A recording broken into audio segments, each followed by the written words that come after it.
Hello students, welcome back to your own learning platform Vedika commerce classes. आज इस class के अंदर हम करेंगे इशू ऑफ शेयर, लेकिन अभी यहाँ पे हम विद प्रीमियम करेंगे। लास्ट क्लास के अंदर हमने इसको एट पार सॉल्व किया था, हमने इसको इंस्टॉलमेंट में भी सॉल्व किया था और लंप सम में अगर मनी आएगी तो कैसे करना है वो भी किया था।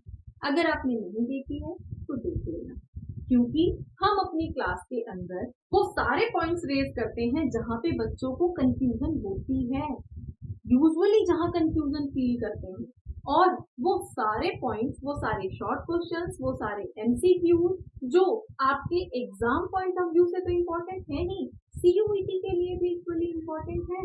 तो उन सारे पॉइंट्स को हम अपनी क्लास के अंदर हमेशा ही कवर करते हैं।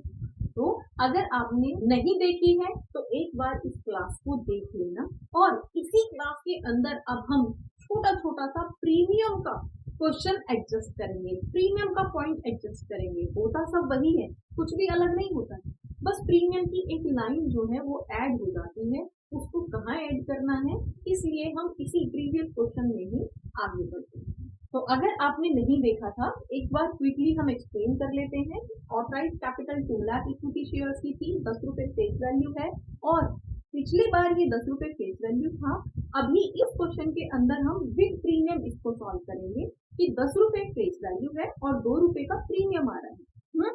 Then issued capital 1 lakh equity shares की है, तो 1 लाख इक्विटी शेयर इशू हो रहे हैं, जिसके लिए 10 रुपए तो आएगा ही कैपिटल का और 2 लाख रुपए प्रीमियम का आएगा। ठीक है, क्योंकि 1 लाख शेयर का 2 रुपए के अकॉर्डिंग प्रीमियम आना है।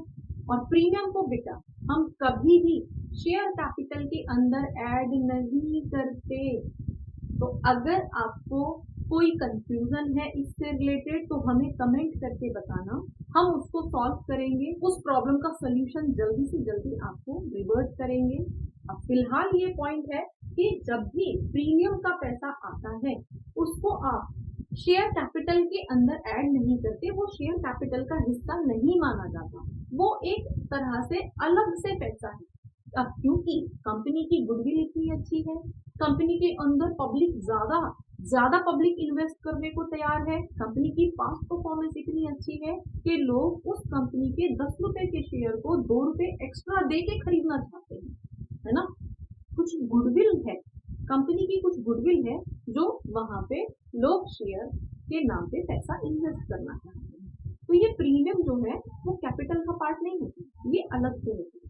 जैसे आप जब स्कूल में किसी रिनोन्ड स्कूल के अंदर एडमिशन लेते हो तो जो फीस है वो तो आपको देनी ही देनी है, लेकिन उस स्कूल में एडमिशन लेने के लिए जो अलग से आपको एडमिशन फीस के नाम पे कुछ एक्स्ट्रा पैसा देना पड़ता है, ये कुछ उसी तरह का है, ये प्रीमियम भी कुछ उसी तरह का है।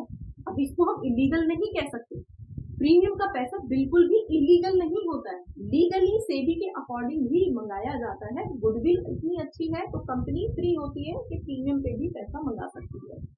लेकिन अगर हमें इसको कोरिलेट करना है, डिटेल्ड में समझना है, या इसका एक कॉन्सेप्ट समझना है, तो ये कुछ ना ब्राइब जैसी होती है कि अगर मेरी कंपनी के शेयर खरीदने हैं तो 2 रुपए एक्स्ट्रा देने पड़ेंगे। ठीक है, तो एक तरह से वो होता है ना, आपको एक्स्ट्रा पैसे देने पड़ रहे हैं, अंडर टेबल देने पड़ रहे हैं, अंडर टेबल देने पड़ रहे हैं, घूस देनी पड़ रही है, एक तरह से वो वाला पैसा होता है। लेकिन हम अगेन क्लियर कर रहे हैं, ये इलीगल नहीं होता है, ये एक तरह से कह सकते हो ये लीगल घूस, लीगल ब्राइब है, जिसमें कंपनी बिल्कुल चौड़ी होके बोल रही है कि भाई हम तो शेयर तभी देंगे जब तुम हमें 10 रुपए के साथ 2 रुपए एक्स्ट्रा दोगे। तो ये वो वाला पैसा, ठीक है। तो इस एक्स्ट्रा वाले पैसे को हमें रखना भी अलग ही होता है, इसे कंपनी कभी भी शेयर कैपिटल के अंदर ऐड नहीं कर सकती। ठीक है, अब ये जो प्रीमियम का पैसा है ये कहाँ कहाँ यूज होता है, कहाँ यूज कर सकती है कंपनी, जब कंपनी को डिविडेंड देते टाइम प्रीमियम देना होता है तो इस प्रीमियम के पैसे को वहां पेमेंट के टाइम पे प्रीमियम के तौर पे यूज कर सकती है। ठीक है, अब पुराने कुछ प्रीलिमिनरी एक्सपेंसेस थे कंपनी के। अब प्रीलिमिनरी एक्सपेंसेस क्या होते हैं? प्रीलिमिनरी एक्सपेंसेस वो एक्सपेंसेस होते हैं जो बिजनेस के स्टार्ट होने से पहले हुए थे। अब स्टार्ट होने से पहले, अब आज आपने बिजनेस को ओपन किया है तो आज ही थोड़े खर्चे हुए हैं इसमें, खर्चे तो आज तक बनने के लिए, स्टैब्लिश होने के लिए। अब जैसे आप सिंपली शोरूम कहीं जा रहे हो तो शोरूम आज ओपनिंग हो गई है, लेकिन ऐसा नहीं है कि इसमें खर्चे आज से स्टार्ट होंगे। इस शोरूम को शोरूम बनने में जो खर्चा हो रहा है पिछले 6 महीनों से, वो सब प्रीलिमिनरी एक्सपेंसेस होते हैं, है ना। उसके लीगल रजिस्ट्रेशन रिलेटेड अमाउंट जो है, ये सारी फीस वगैरह हुए, ये सारे खर्चे वगैरह हुए, वो टाइम पीरियड जब कंपनी के खर्चे तो हो रहे थे लेकिन कंपनी को प्रॉफिट नहीं हो रहा था, अर्निंग नहीं हो रही थी, तो उस टाइम के खर्चों को हम प्रीलिमिनरी एक्सपेंसेस कहते हैं। ठीक है, तो उन एक्सपेंसेस को एडजस्ट करने के लिए ये पैसा यूज किया जाता है प्रीमियम वाला। क्लियर हो गया बेटा। तो ये प्रीमियम का पैसा जो है अलग है और ये अलग ही रहेगा, लास्ट तक अलग रहेगा। ठीक है, और बैलेंस शीट के अंदर भी इसको हम रिजर्व एंड सरप्लस वाली कैटेगरी के अंदर SPR के नाम से दिखाते हैं। SPR is security premium reserve के नाम से शो करते हैं। ठीक है, तो ये हर जगह, यहाँ भी बैलेंस शीट में भी हर जगह अलग रहेगा और ये अलग ही होता है। डन। तो हम देख लेते हैं कि इस तरह का प्रीमियम का पॉइंट किस तरह से दिया जाता है, किस किस लैंग्वेज में दिया जाता है और वो कैसे एडजस्ट करना है। अभी हम सबसे पहले बेसिक समझते हैं कि आपको जो शेयर इशू कर रहे हैं, कंपनी कर रही है 1 लाख शेयर इशू कर रही है, उसमें 10 रुपीज उसकी फेस वैल्यू है और 2 रुपए वो प्रीमियम का मंगा रही है, जिसमें से एप्लीकेशन पे तो 3 रुपए आएगा। ठीक है, एंड देन अलॉटमेंट पे 4 + 2 आएगा। 4 + 2 मतलब 4 रुपए कैपिटल के और 2 रुपए प्रीमियम के। तो किस तरह का क्वेश्चन यहाँ से पूछा जाता है, किस तरह की लैंग्वेज दी जाती है, या तो आपसे बोला जाएगा 4 रुपए कॉल के और 2 रुपए प्रीमियम के अलॉटमेंट पे आना है, या सिंपली बोला जाएगा कि पैसा जो है 3 रुपए 4 रुपए और बचे हुए पैसे कॉल पे आएंगे और ये जो प्रीमियम है वो अलॉटमेंट पे मंगाना है, अलॉटमेंट पे आएगा। कई बार आपसे बोला जाएगा कि अलॉटमेंट पे 6 रुपए आने हैं और ब्रैकेट में करके बोल दिया जाएगा इंक्लूडिंग प्रीमियम। तो आपका क्लियर हो गया ना कि 6 रुपए तो आ रहे हैं लेकिन इसमें 2 रुपए का प्रीमियम है जिसको हमें अलग रखना है। तो कैपिटल का तो 4 ही रुपए होगा। तो इस तरह से करके किसी किसी लैंग्वेज के अंदर आपसे दिया जाता है। तो अगर इंक्लूडिंग करके बोला गया है तो उसको आप अलग अलग कर दोगे और फिर उसकी कैलकुलेशन, कैपिटल का पैसा 4 रुपए है और प्रीमियम का पैसा 2 रुपए है, राइट। अब यहाँ पे बेटा पॉइंट आता है, कई बार आपसे बोल दिया जाता है कि प्रीमियम कहाँ आना है, ऐसा कुछ बोला ही नहीं। प्रीमियम कहाँ मंगाना है ऐसा नहीं बोला है, सिर्फ बोला है 10 रुपए उसकी फेस वैल्यू है जो इंस्टॉलमेंट में ऐसे आनी है और बाकी का 2 रुपए जो है प्रीमियम है। अब ये कहाँ आना है ये नहीं बोला है। तो जब भी अगेन बच्चों को यहाँ पे प्रॉब्लम होती है कि ये प्रीमियम कहाँ लिखना है, तो जब भी आपसे इस तरह का सेंटेंस दिया जाता है और प्रीमियम कब चार्ज होना है या प्रीमियम का पैसा कब आपको पे करना है ऐसा क्वेश्चन में नहीं बताया जाएगा, तो हमेशा ही उस प्रीमियम को अलॉटमेंट पे ही डालोगे। ठीक है, इसका मतलब है कि जब बताया नहीं गया है कि प्रीमियम आपको कब पे करना है तो वो फिर अलॉटमेंट पे ही पे होगा। डन, क्लियर हो गया। ठीक है, तो हम अब इस एंट्री को एडजस्ट करना शुरू करते हैं। हमारे पास देखो अब एप्लीकेशन में तो कोई चेंजेस हुआ नहीं है, 3 रुपए से ही पहले आ रहा था, 3 रुपए से ही अभी आ रहा है। 1 लाख शेयर का 3 रुपए के अकॉर्डिंग 3 लाख रुपए आया बैंक में और फिर उसको सेकेंड एंट्री में शेयर कैपिटल के अंदर ट्रांसफर कर दिया गया, नो चेंजेस, सेम रहेगा। अब पॉइंट कहाँ पे है, अलॉटमेंट पे 4 + 2 आ रहा है, 4 + 2, इसका मतलब है कि आप यहाँ पे पैसा जो है कैपिटल का और प्रीमियम का दोनों का मंगाते हैं। तो हमारी जितने भी चेंजेस होंगे वो कहाँ होंगे, अलॉटमेंट वाली एंट्री में, यहीं पे तो होंगे ना अलॉटमेंट वाले में, क्योंकि प्रीमियम ही यहीं पे आना है। तो ऐसे केस में हम कहाँ पे लिखेंगे, सबसे पहले तो हमने अलॉटमेंट ड्यू किया था, शेयर अलॉटमेंट ड्यू, और कितना, कैपिटल का 4 लाख रुपए, यहीं पे आप मेंशन कर दोगे to security premium account, 2 lakh रुपए सिक्योरिटी प्रीमियम का भी आना है। तो टोटल यहाँ पे आप 6 लाख रुपए ड्यू करोगे, ना कि 4 लाख रुपए। डन। आप फाइनली अलॉटमेंट पे 6 लाख रुपए ड्यू कर रहे हो, आप यहाँ पे टोटल 6 लाख रुपए ड्यू कर रहे हो, जिसमें से 4 लाख रुपए तो कैपिटल के मंगा रहे हो और 2 लाख रुपए प्रीमियम के मंगा रहे हो। क्लियर हो गया बेटा, यहीं पे ही आपको स्पेसिफाई करना है। सेकेंड एंट्री जब हमारी बैंक की होगी तो बैंक में आपको दोबारा से कोई क्लैरिफिकेशन नहीं देना है कि 6 लाख रुपए क्यों आया। सिंपली लिख दो कि बैंक में अलॉटमेंट के नाम का 6 लाख रुपए आ गया, बैंक में आ गया। अब ये जो बैंक में 6 लाख आया है उसमें से 4 लाख कैपिटल का था और 2 एसपीआर का था। ये आपने पुरानी वाली जो ड्यू करने वाली एंट्री थी वहीं पे शो कर दिया।